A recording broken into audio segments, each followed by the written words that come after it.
Você já pensou no que você gostaria de ver escrito na lápide do seu túmulo? Pastor, vira essa boca para lá, eu não estou pensando em morrer. Pesquisando na internet, eu achei alguns epitáfios bastante pitorescos e interessantes. Olhou pelo poço do elevador para ver se estava descendo, e estava. Eu não disse que ele estava doente? Aqui jaz um ateu muito bem vestido. Adalto, essa aqui você anota que é boa. Aqui jaz um ateu muito bem vestido e sem ter para onde ir. Na lápide do kamikaze, caí matando. Aqui jaz João Martins Centeio, pisou no acelerador e não no freio.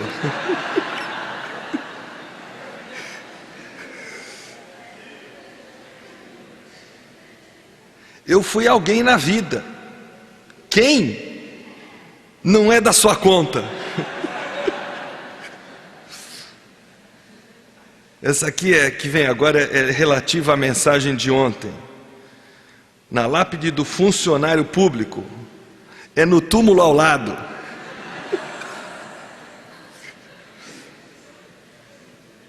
Moli, Cebolinha. Vocês todos são jovens, têm uma vida inteira pela frente, é muito natural que vocês não pensem na morte. Mesmo assim, eu gostaria de desafiar vocês, enquanto a gente está trabalhando com esse tema aqui, você fantasiar um pouco, imaginar o ano 2100, se Jesus ainda não tiver vindo para arrebatar a sua igreja. É claro que você já morreu, tá? A menos que você queira viver 100 e tantos anos. Como é que você gostaria de ser lembrado? O que você gostaria que estivesse escrito na lápide do seu túmulo? Eu gostaria de ser lembrado como uma pessoa que levou Deus muito a sério. Eu fico imaginando como é que seria a lápide do meu túmulo se meus familiares pudessem escrever nele: viveu e morreu fiel ao Senhor Jesus Cristo. Acho que não teria elogio maior a ser recebido. E isso seria coerente com o versículo, com os versículos que Jussara e eu escolhemos colocar no nosso convite de casamento. Muita gente estranhou esses versículos e não são versículos que falam sobre o amor e tudo mais, mas foi o que nós colocamos. Pois nenhum de nós vive apenas para si, e nenhum de nós morre apenas para si. Se vivemos, vivemos para o Senhor. Se morremos, morremos para o Senhor. Assim, quer vivamos, quer morramos, pertencemos ao Senhor. Romanos capítulo 14. Talvez a maior característica da vida de José tenha sido a sua absoluta fidelidade a Deus, sob todas as circunstâncias, quer no poço, quer na prisão, quer no palácio, e até mesmo no sarcófago em que ele foi colocado no Egito. Isso simbolizou a provisão de Deus no passado e a perspectiva gloriosa de libertação no futuro. Nós temos em Hebreus capítulo 11, 22, um versículo que diz: pela fé José no fim da vida fez menção do êxodo dos israelitas do Egito e deu instruções acerca dos seus próprios ossos. Em Êxodo 13, 19 nós lemos: Moisés levou os ossos de José porque José havia feito os filhos de Israel prestarem um juramento quando disse: Deus certamente virá em auxílio de vocês, levem então os meus ossos daqui. E Josué 24, 32 nos conta a história, dizendo que os ossos de José, que os israelitas haviam trazido do Egito, foram enterrados em Siquém, no quinhão da terra que Jacó havia comprado dos filhos de Amor, pai de Siquém, por 100 peças de prata. Aquele terreno tornou-se herança dos descendentes de José. O que eu desejo fazer com vocês nessa manhã, para encerrar essa série sobre uma vida vitoriosa na vida de José, é examinar a vida dele com base na bênção que Jacó profere em Gênesis 49, versículos 22 a 26. Ele diz assim: José é uma árvore frutífera à beira de uma fonte, cujos galhos passam por cima do muro. Com rancor arqueiros atacaram, atirando-lhe flechas com hostilidade. Mas o seu arco permaneceu firme, os seus braços fortes e ágeis para atirar, pela mão do poderoso de Jacó, pelo nome do pastor, a rocha de Israel. Pelo Deus de seu pai, que ajuda você, o Todo-Poderoso, que o abençoa com bênçãos dos altos céus, bênçãos das profundezas, bênçãos de fertilidade da fartura. As bênçãos de seu pai são superiores às bênçãos dos montes antigos, às delícias das colinas eternas. Que todas essas bênçãos repousem sobre a cabeça de José, sobre a fronte daqueles que foi separado de entre os seus irmãos. A primeira coisa que nós queremos considerar são os frutos na vida de José. O versículo 22 diz para nós: José é uma árvore frutífera à beira de uma fonte, cujos galhos passam por cima do muro. Jacó está comparando José a uma árvore frutífera que está ao lado de um manancial de água. Isso vai descrever duas coisas para nós: a profundidade de caráter dele e a abrangência da sua influência. Então, primeiro observe a profundidade de caráter que essa árvore tem. Ela está à beira de uma fonte. Isso nos lembra do Salmo 1, quando diz que o homem que medita na lei do Senhor de dia e de noite é como a árvore plantada junto a ribeiros de águas, e que o fruto dela vem no tempo certo, que as folhas não murcham, tudo que ela faz prospera. Talvez o salmista tenha tido esse texto em mente quando compôs o Salmo 1, essa bênção de Jacó sobre a vida de José. A profundidade de caráter de José estava ligada ao caráter de Deus. E é importante nós lembrarmos que José não tinha Bíblia, como nós temos hoje. Ele não tinha a revelação completa de Deus que cabe ao homem nas mãos, como você e eu podemos olhar, folhá-la de cabo a rabo, de capa a capa. No entanto, o que ele possuía? Os sonhos da parte de Deus, os ensinamentos passados por Jacó.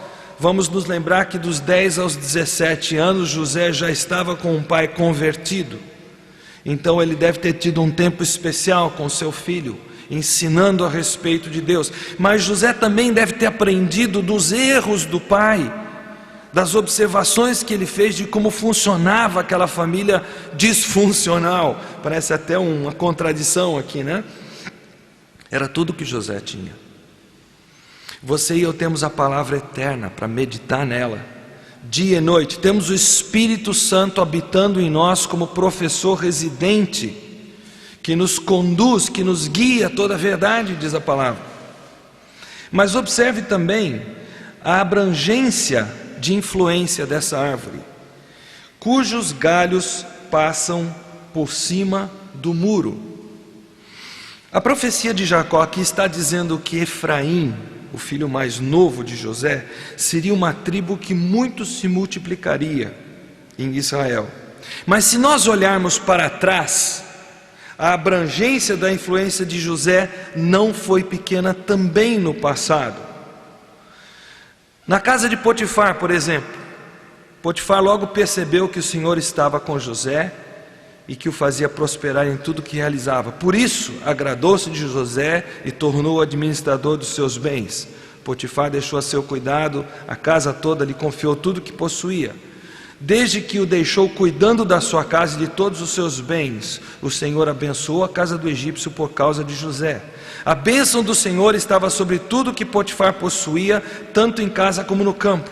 Assim deixou ele aos cuidados de José tudo o que tinha e não se preocupava com coisa alguma, exceto com sua própria comida. Mas além da casa de Potifar, na prisão, José também abençoou, teve a sua abrangência de influência, porque o carcereiro encarregou José de todos os que estavam na prisão. Ele se tornou responsável por tudo que lá sucedia. O carcereiro não se preocupava com nada que estava a cargo de José, porque o Senhor estava com José e lhe concedia bom êxito em tudo que realizava, diz a palavra. E também, mais tarde, no palácio de Faraó. Faraó declarou: eu sou o Faraó, mas sem a sua palavra, e ele está falando para José, ninguém poderá levantar mão nem o pé em todo o Egito. O próprio Faraó reconhecendo a abrangência da influência que José teria a partir daí sobre o povo todo. Agora, esse testemunho que nós temos da abrangência da influência de José é interessante, tem a ver com aquilo que o Adalto falou há pouco, sobre você chegar no juízo final e conversar com o seu professor de biologia, se não me engano, eu não entendi se o professor era de biologia. Eu não sei se nós vamos encontrar esse Faraó no céu. Eu não sei se nós vamos encontrar Potifar no céu. Eu não sei se nós vamos encontrar a mulher de Potifar no céu, o copeiro do rei, e todos os outros que estavam ali naquela cadeia, o carcereiro. Eu não sei se nós vamos encontrar essas pessoas lá. Agora, uma coisa é certa: se elas não estiverem no céu, assim como aquele professor que o Adalto citou, elas não vão ter desculpa. Houve uma testemunha fiel de que Deus é amoroso, que Deus quer que nós tenhamos comunhão com Ele, que Ele quer nos salvar.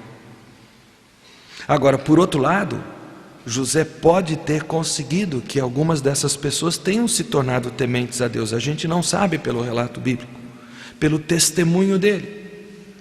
Essa abrangência se estendeu a outras coisas também. Por causa de José, os egípcios foram salvos em meio a 7 anos de fome mundial. Eles mesmos declararam: meu Senhor, tu nos salvaste a vida. A população do Egito foi salva por causa da abrangência de influência de José.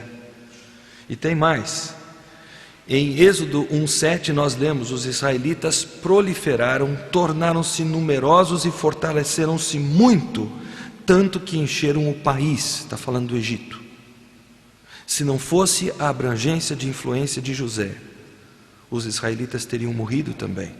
Houve fome também na terra de Canaã, que foi suprida pela administração do plano de emergência que José fez no Egito. Nada mal para um rapaz sonhador. E você? Quando você tiver morrido, qual terá sido a abrangência da sua influência sobre a terra? É claro que nós sabemos que só Deus pode nos conduzir a uma influência marcante de vida, como Ele fez com José. Mas por onde você pode começar para ter uma influência marcante de vida? É muito simples: dando fruto. Que fruto? Testemunhando a outros a respeito de Jesus Cristo e vendo alguns deles se renderem aos pés de Jesus. Como eu falei, outros não vão crer na mensagem de Jesus, mas vão ser indesculpáveis no juízo final. Vivendo uma vida santa, vivendo com os padrões que nós temos estudado aqui, alguns outros que você conhece, tem estudado na sua igreja, eu creio, sido desafiados pela vida de José, de Noé e de tantos outros que nós temos na palavra de Deus. E vida santa, lembrem-se, é vida separada do mundo, partilhando com os outros aquilo que você possui, seja conhecimento da palavra, seja o amor que você tem, que o Espírito derramou no seu coração, seja bens. Eu achei interessante que daquela bolsa que sumiu, surgiram pessoas que tiveram um coração sensível e contribuíram para compensar pela benção pela perda da bolsa. Eu realmente espero que ela tenha sido perdida. Eu espero em Deus que ela não tenha sido roubada, e que ela não tenha sido roubada por um de nós, porque se isso aconteceu, prepare-se para encontrar com Deus e dar satisfações para Ele. Permitindo que o Espírito de Deus lhe molde para que diariamente você fique mais e mais parecido com Jesus. Essas são formas que nós podemos dar fruto Ah, mas você não sabe como a minha vida tem sido dura, tem sido difícil para mim. Aí eu pergunto: ah, é? E que tal a vida de José? Ela foi fácil para ele? As lutas que ele enfrentou, vamos recapitular rapidamente. Com rancor, arqueiros o atacaram, diz a bênção de Jacó, atirando-lhe flechas com hostilidade. A vida de José foi frutífera porque não correu tudo às mil maravilhas. Entendam isso. Esse evangelho triunfalista que anda por aí é mentiroso. Quando tudo anda às mil maravilhas, você não dá fruto. Você e eu ficamos mal acostumados. Nós nos tornamos como filhos de playboy, com tudo na boca. Você já viu o que acontece com pessoas que nascem em berço esplêndido, que recebem dos pais uma herança assim enorme em termos de dinheiro? A história prova que em 3 gerações não resta mais um tostão de toda a fortuna que foi construída. Por quê? Porque sombra e água fresca não traz consigo caráter. Provações sim, como aconteceu na vida de José. Agora, quais foram esses arqueiros, essa figura de linguagem que é usada aqui, arqueiros e flechas? Quem foram esses arqueiros? Os próprios irmãos de José, que atiraram sobre ele flechas de ódio, de inveja. A esposa de Potifar, flechas de tentação e calúnia. O copeiro de Faraó, flechas de esquecimento e ingratidão. Essa dentre as que nós poderíamos citar, poderia haver outras aqui. Satanás quer impedir que você e eu sejamos frutíferos, e ele vai trabalhar 24 horas por dia e ainda alguma hora extra para conseguir o seu intento. Mas a despeito de muitas lutas, a nossa vida pode dar fruto, e ela tem tudo para dar fruto, se nós simplesmente dermos ouvido à receita de José. E essa receita de José é simples, nós temos batido nela a semana inteira: a fé de José num Deus soberano. Veja o que dizem os versículos 24 e 25a. Mas o seu arco permaneceu firme, os seus braços fortes e ágeis para atirar pela mão do poderoso de Jacó, pelo nome do pastor, a rocha de Israel, pelo Deus de seu pai, que ajuda você, o Todo-Poderoso. O segredo da vida de José, vida repleta de fruto, era a sua fé, a sua confiança no Deus soberano, no Deus da providência soberana. É marcante nós notarmos que pela família que José teve, pelos ambientes em que ele viveu, as circunstâncias que ele enfrentou, é surpreendente, humanamente falando, José ter tido fé, a fé dele não ter morrido. Em tudo que ele passou, entretanto, José manteve a sua fé firme no Deus que ele só conhecia por meio do seu pai, o que o pai ensinara formalmente ou informalmente, e por meio dos sonhos que ele teve. É claro, por meio da atuação de Deus gradativamente na vida dele também. À medida que ele foi obedecendo a Deus, Deus ia agindo na vida dele. E a isso Jacó se referiu quando ele disse: mas o seu arco permaneceu firme. Ele não perdeu a sua fé. Agora é interessante que o arco dele permaneceu firme, enquanto os arqueiros atiravam flechas nele. Mas José tinha um arco firme, ele tinha braços fortes, ágeis para atirar, mas você não vê José atirando flechas de volta. Sabe, eu acho incrível como é que José viveu os princípios do Novo Testamento. É fascinante. Tenham cuidado para que ninguém retribua mal com mal, mas que sejam sempre bondosos uns para com os outros e para com todos. 1 Tessalonicenses 5,15. Outro princípio que José viveu: não se deixem vencer pelo mal, mas vençam o mal com o bem. Romanos 12, 21. Assim como no caso de José, a condição de nós vencermos é nós termos essa fé nesse Deus Todo-Poderoso. Aí você pode dizer para mim: ah, mas eu não tenho esse tipo de força que José tinha, é por isso que eu não vou dar fruto, eu não posso dar fruto. Mas eu pergunto para você: você acha que José tinha forças? em si mesmo?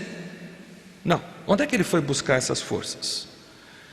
Seus braços permaneceram fortes e ágeis, olha onde? Pela mão do poderoso de Jacó, pelo nome do pastor, pela rocha de Israel, pelo Deus do seu pai que ajuda José, pelo Todo-Poderoso. Vamos analisar um pouquinho esses textos aqui, essas referências a Deus, porque elas nos ajudam a ver como é que José na sua vida prática ele aplicou isso. Assim como no caso dele, a condição para você ter força vinda de Deus é exatamente a consciência da sua completa fraqueza, impotência e incapacidade de agradar a Deus na sua vida cristã.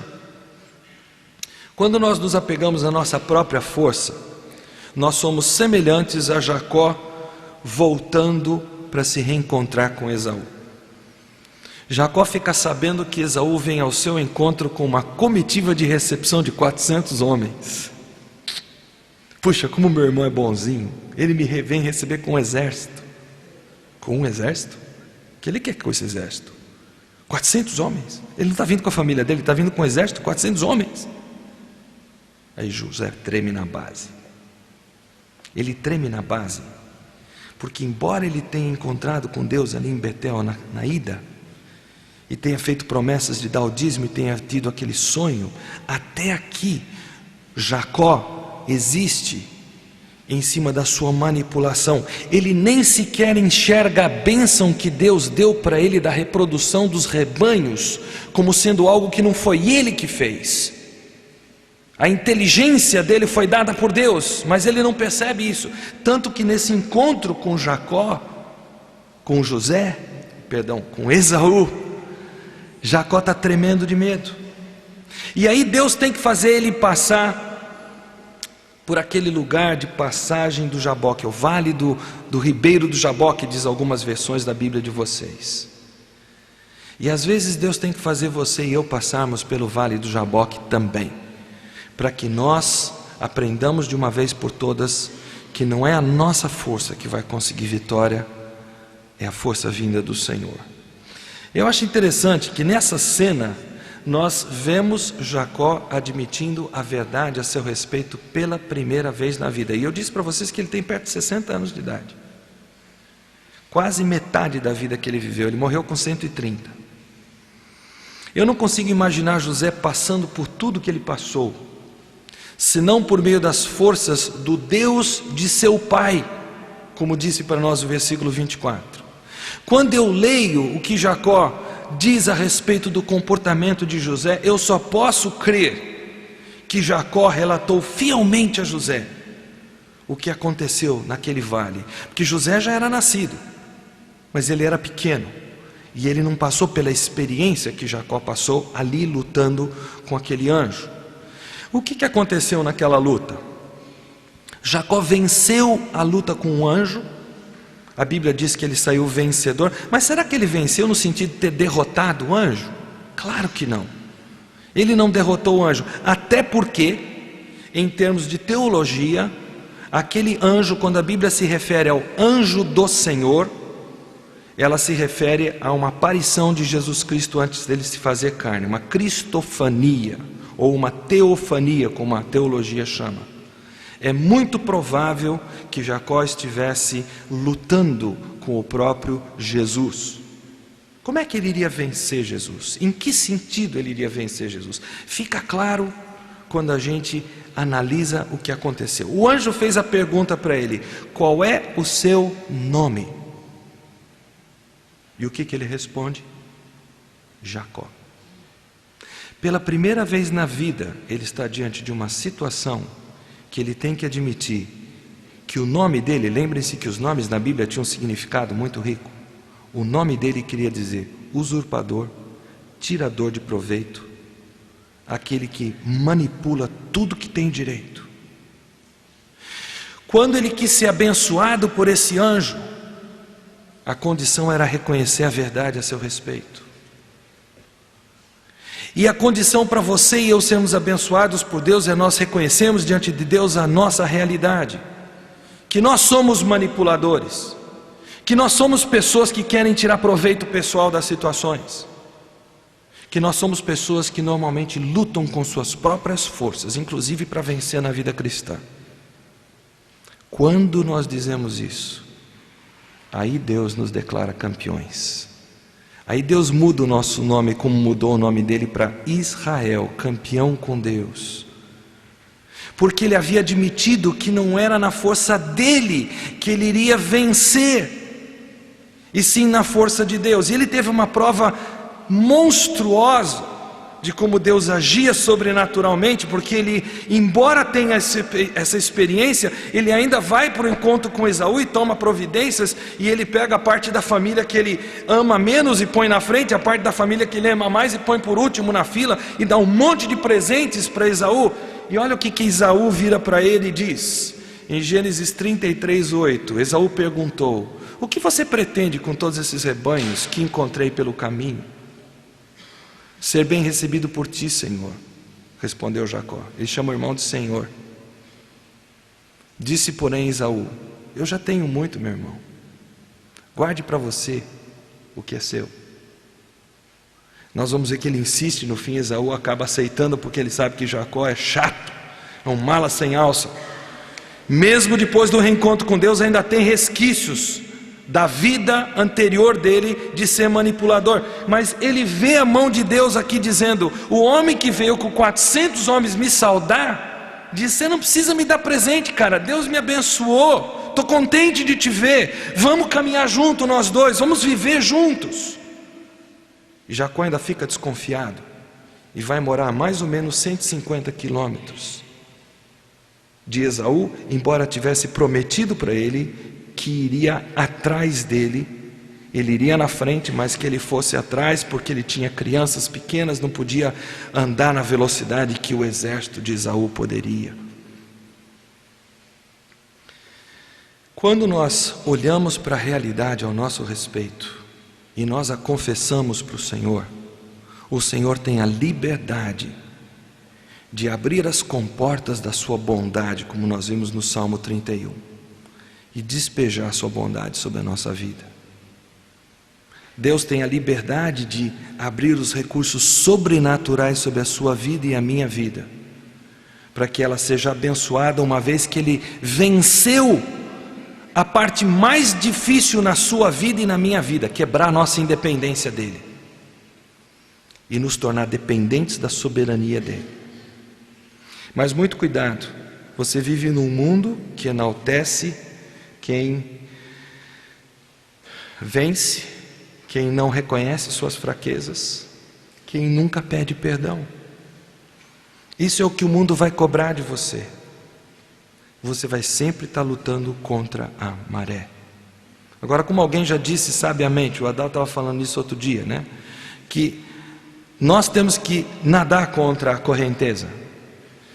O Haroldo da Palavra da Vida, ele diz assim: peixe morto desce pela correnteza do rio, só peixe vivo nada contra a correnteza e vence.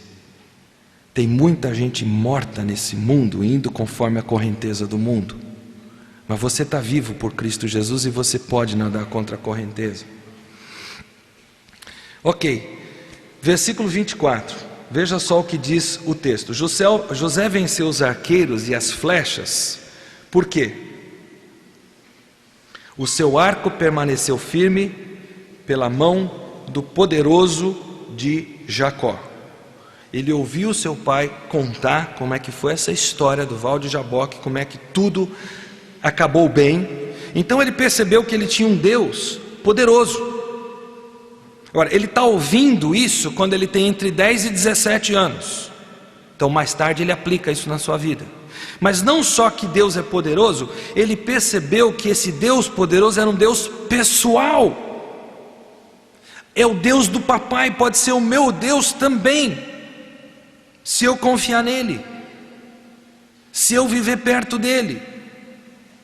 Uma segunda coisa, o seu arco permaneceu firme pelo nome do pastor.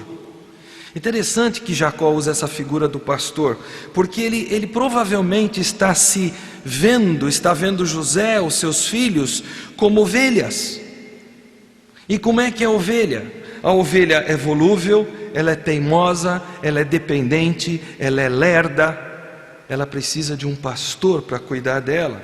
O nosso pastor faz com que nada nos falte, como diz o Salmo 23. Em verdes pastagens Ele faz nos repousar e Ele nos traz as águas tranquilas. Ele restaura o nosso vigor. Ele nos guia por veredas da justiça por amor ao seu nome como pastor. Mesmo quando você e eu estamos andando por um vale de sombra e morte, nós não precisamos temer perigo algum, porque Ele está conosco. A vara e o cajado dele nos protegem. Ele prepara para nós um banquete diante dos nossos inimigos.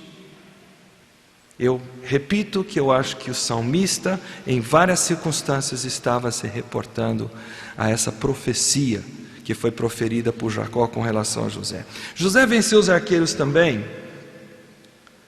O texto estava aqui, era só eu pôr para vocês lerem comigo. José venceu os arqueiros também porque o seu arco permaneceu firme pela rocha de Israel. José deve ter assimilado com tudo que o pai contou, com tudo que ele viu, que Deus é firme, que Deus não muda. Nós podemos confiar nele. Ele é a nossa defesa segura. E também o seu arco permaneceu firme pelo Deus de seu pai, que ajuda você, o Todo-Poderoso. Aqui eu acho uma coisa interessante. Jacó está dando um testemunho de que José fez a transição entre o Deus de papai e mamãe e o seu Deus. Para aqueles de vocês que foram criados num lar cristão, para nós pais, uma das coisas mais gloriosas que existe é ver vocês começarem a caminhar pelos seus próprios pés, pelas suas próprias pernas espirituais. Não tem coisa mais gostosa para pai e mãe do que ver os filhos tendo convicção no seu Deus. Não é mais o Deus do papai e da mamãe, ele se tornou o meu Deus.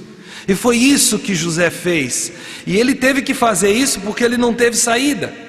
Com 17 anos ele vai para um país estranho, língua estranha, como escravo. Ou ele punha o Deus do papai para funcionar para ele, ou então ele estava frito. E aí o Deus do papai e da mamãe se tornou no seu Deus. Eu acho portentoso esse testemunho que Jacó dá. Ele diz que aquele filho não viveu à sombra da espiritualidade de papai e mamãe. Ele teve a sua própria comunhão com Deus. Ele teve o seu momento de conversão em Cristo Jesus. E a partir daí, ele funcionou com dínamo próprio, com ligação pessoal com Deus. Mas ele diz também que Deus é todo poderoso. Eu acho interessante o que diz James Montgomery Boyce, que é um dos teólogos mais respeitados que nós temos. Ele diz que essa expressão todo poderoso vem da expressão hebraica, do substantivo hebraico shad, que quer dizer seio materno. Ou seja, ele se refere a Deus, Jacó está se referindo a Deus como aquele de quem nós sugamos todas as forças, toda a vitalidade, todos os recursos de que carecemos, assim como uma criança recém-nascida tira do seio materno a sua vida, a sua existência. Aqui cabe a você, tendo como parâmetro a vida de José, fazer algumas perguntas. A minha fé está posta num Deus que eu sei ser soberano? Será que eu o vejo como Deus realmente pessoal, o meu Deus? Ou seja, eu já deixei de enxergar esse Deus como Deus do papai e da mamãe? Eu tenho experiências com esse Deus que são pessoais minhas? Eu paro para pensar que Deus é o meu pastor, de que nada terei falta, porque a bondade dele me seguirá por toda a vida. E alguns exemplos disso são que Ele me quer fazer contente, me dá repouso seguro, uma vida tão viçosa quanto sugere a cena de pastos verdejantes. Será que vejo Deus como quem tem o desejo de me conduzir ao refrigério e bem-estar sugeridos por águas tranquilas, não por sombra e água fresca, Mas a verdadeira sombra e água fresca espiritual, a dependência de Deus. Será que eu consigo ver Deus interessado em me conduzir por caminhos que se conformam com a sua vontade moral, as chamadas veredas da justiça? Será que eu tenho visto Deus como rocha, aquele que se propõe a ser a minha defesa segura, nossa defesa segura? E se meus pais são crentes firmes no Senhor, o meu Deus é o Deus dos meus pais, o Deus que me ajuda, com tantas vezes eu ouvi agir na vida dos meus pais.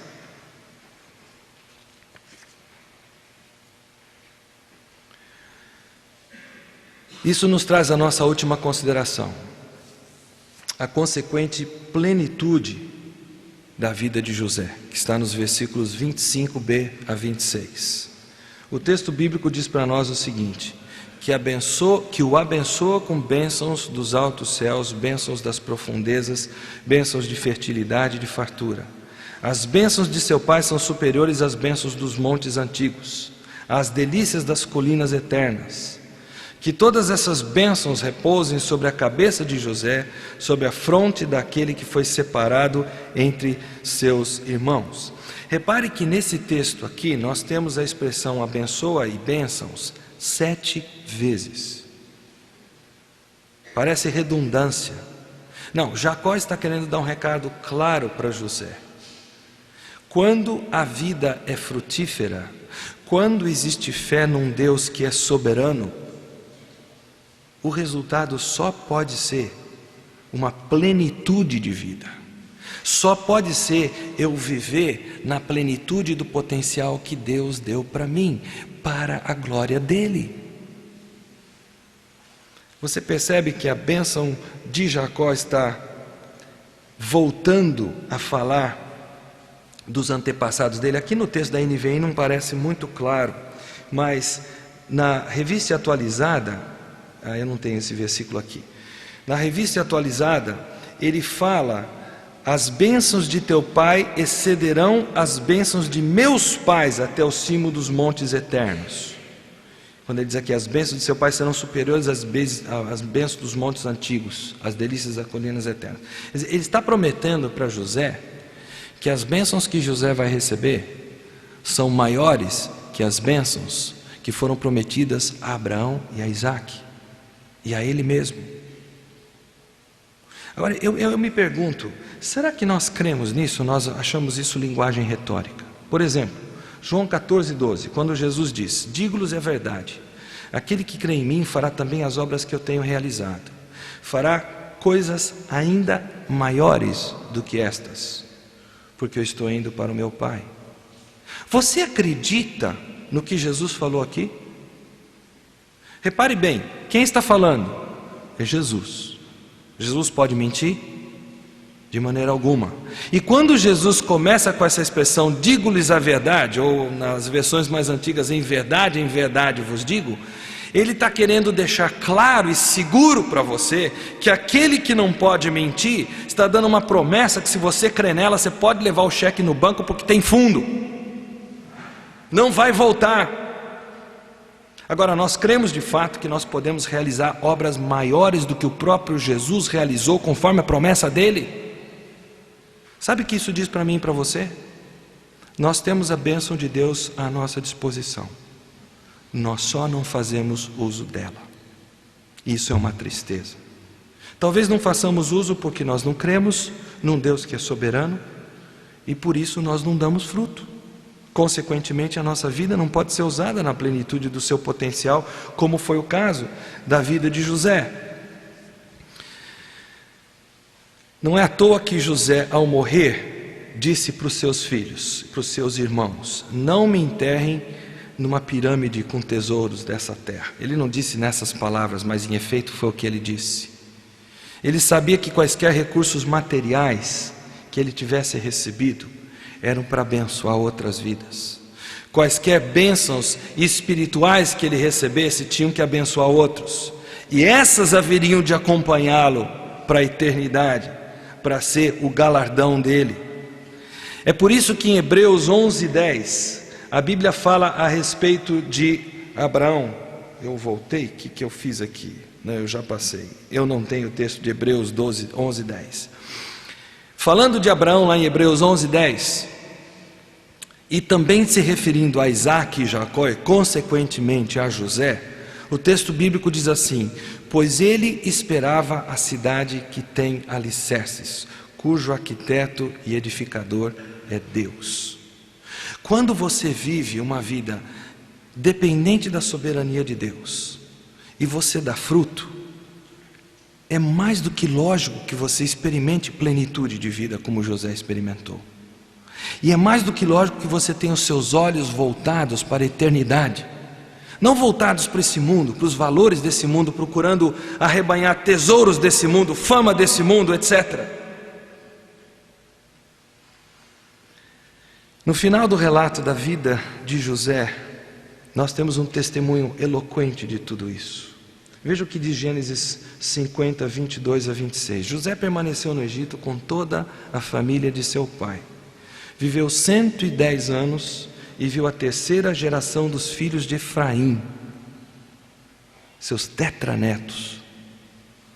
Além disso, recebeu como seus os filhos de Maquir, filho de Manassés.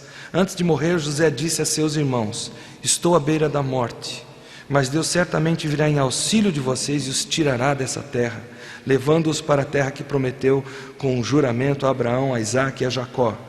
E José fez com que os filhos de Israel lhe prestassem um juramento, dizendo-lhes: quando Deus intervier a favor de vocês, levem meus ossos daqui.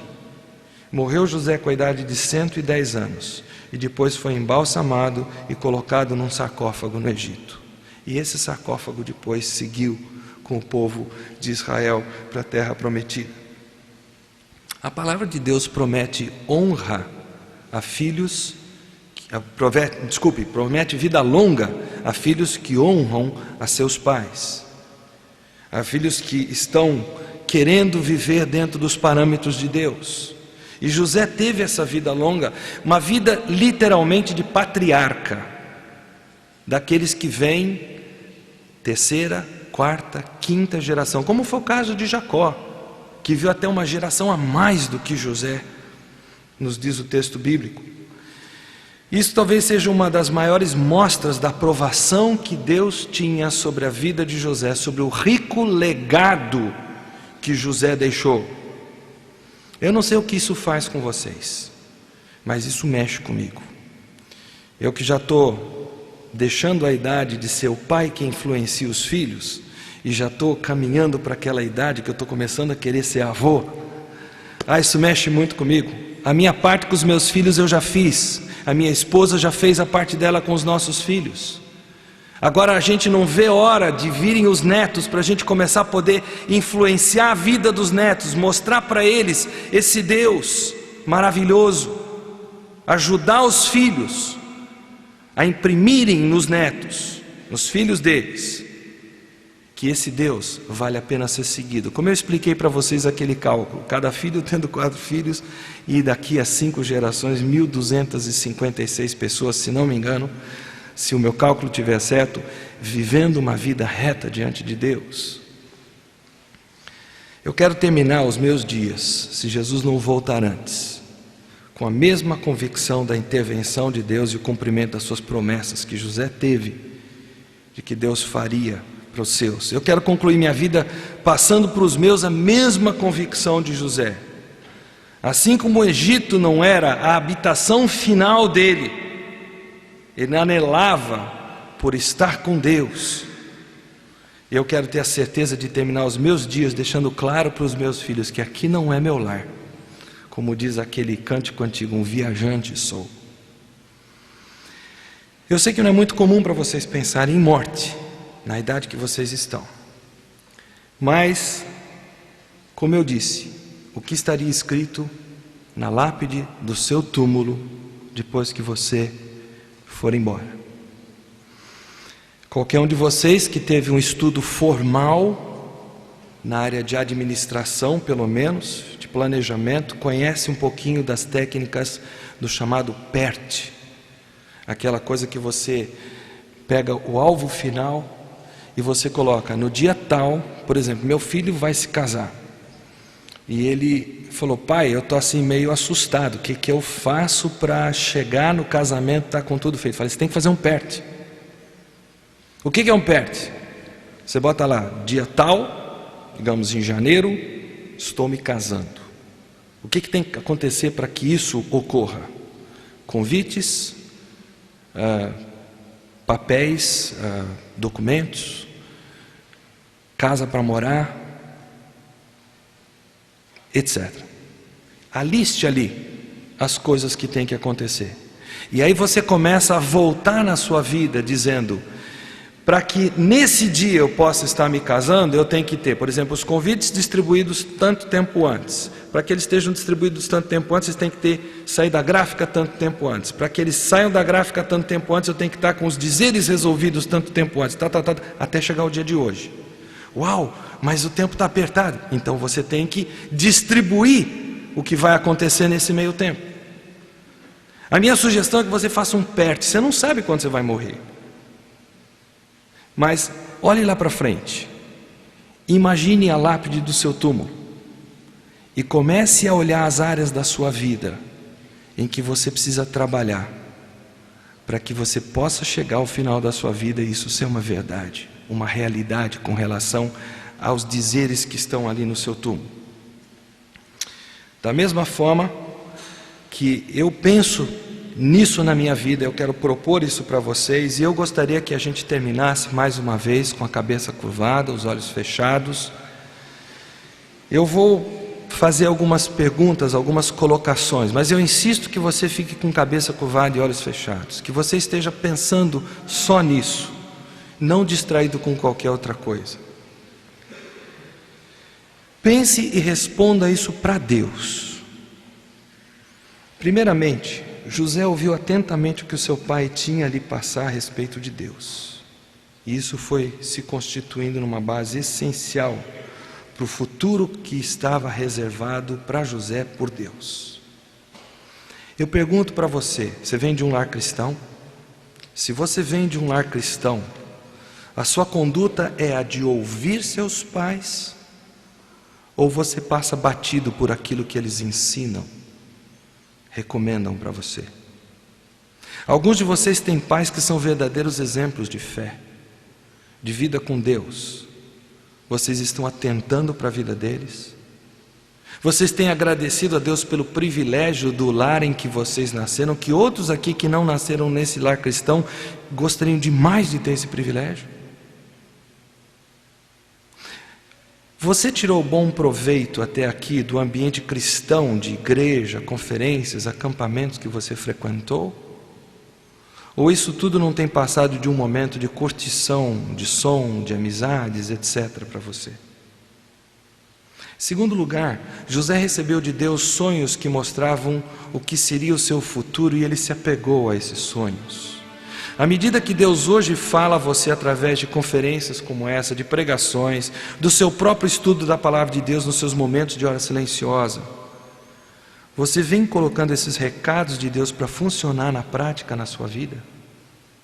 Você tem dado atenção à voz de Deus que hoje não se revela mais por sonhos, mas via ministração objetiva da sua palavra, quer do púlpito, quer através do professor residente que mora no seu coração, o Espírito Santo, capaz de ensinar você nos momentos que você tem a sós com Deus?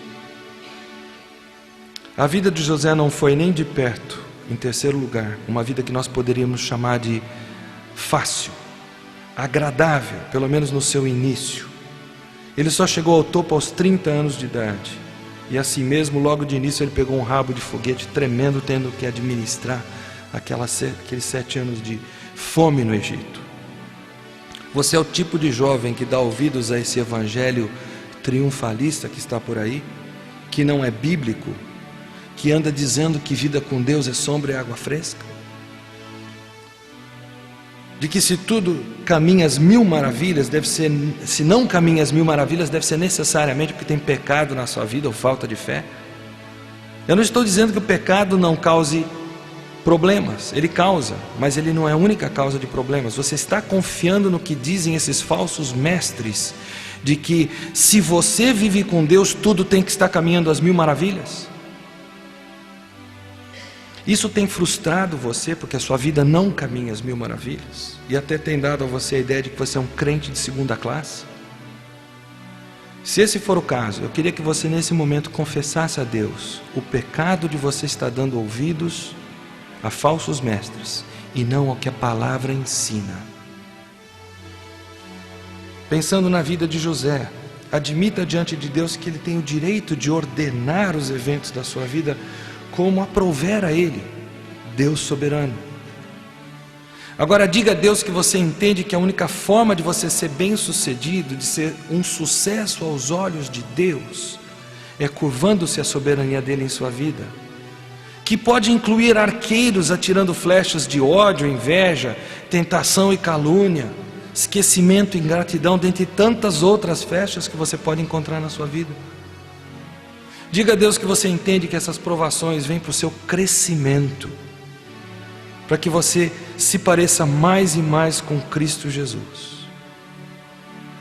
Em quarto lugar, eu quero que você considere que José não foi só trabalhado pelos arqueiros e flechas, mas também pelo conhecimento pessoal de Deus, a cada experiência que ele passava, e por uma fé que não abria mão de crer no Deus soberano,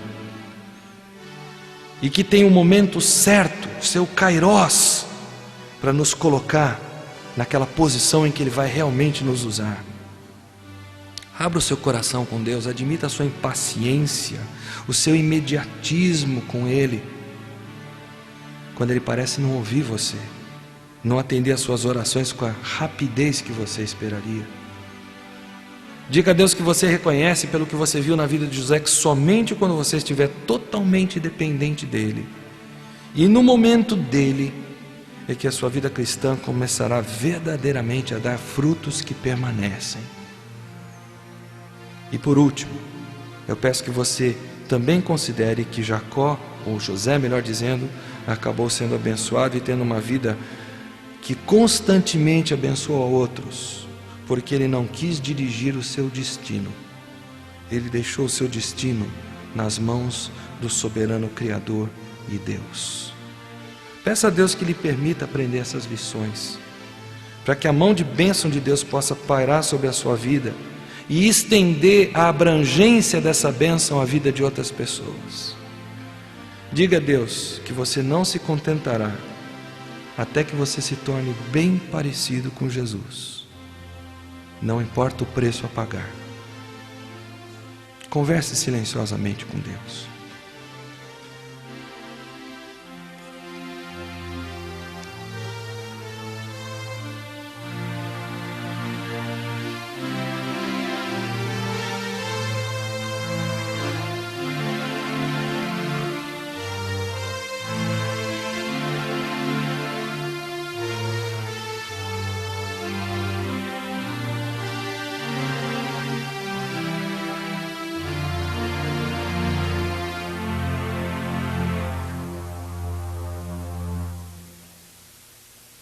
Ainda com a sua cabeça curvada, seus olhos fechados, eu gostaria de fazer um desafio para você.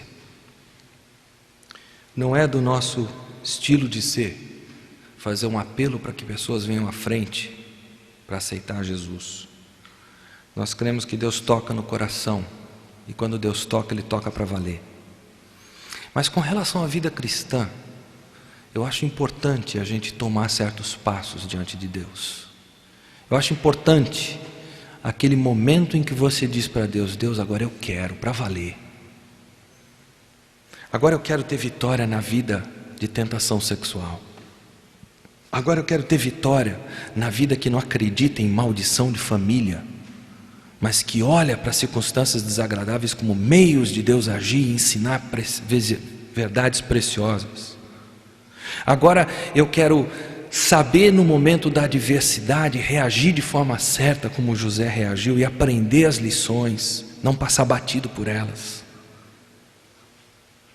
Agora eu quero aprender a se colocado numa situação de sucesso, prosperidade e poder, agir de uma forma que beneficie os outros, que glorifique o teu nome nunca busca benefício pessoal.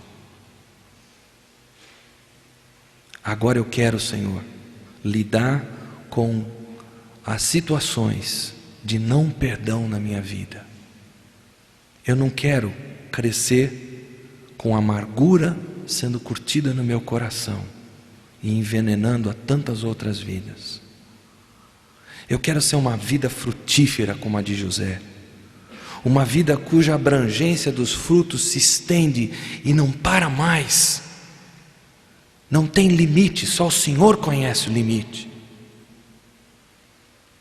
Se você quer, e você foi tocado por Deus nessa semana, pelos estudos que o Adalto deu para nós, pelos estudos também na vida de José, vida de Noé, vida de José, duas vidas tão tementes e submissas à vontade de Deus. Se você tem algum desses desejos que eu citei no coração, e você quer dizer para Deus: Senhor, eu quero, eu não abro mão disso, eu não abro mão de viver uma vida assim, eu não quero viver uma vida cristã medíocre.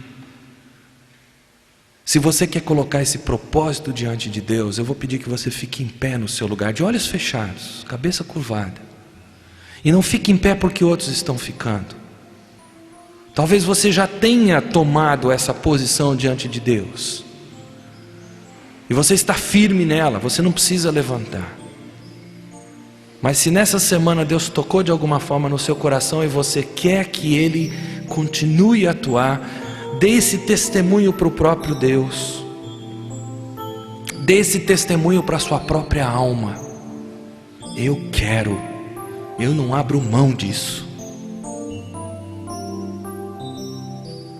E só uma palavrinha final, todos ainda cabeça curvada, olhos fechados.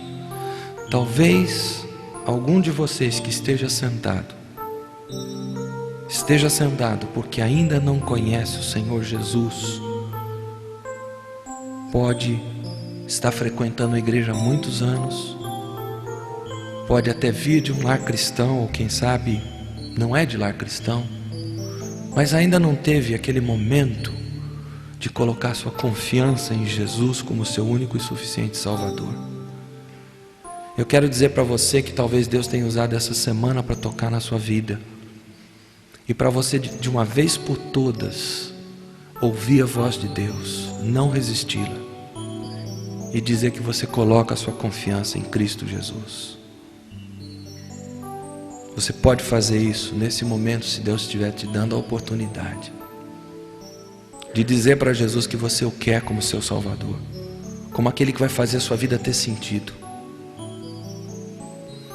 Pai querido, nós te somos imensamente gratos pelo privilégio desta semana, uma semana em que nós ficamos confinados pelo tempo, mas uma semana que termina com um sol bonito, talvez mostrando para nós que o Senhor quer que nós sejamos um reflexo desse sol para tantas pessoas que vivem nas trevas.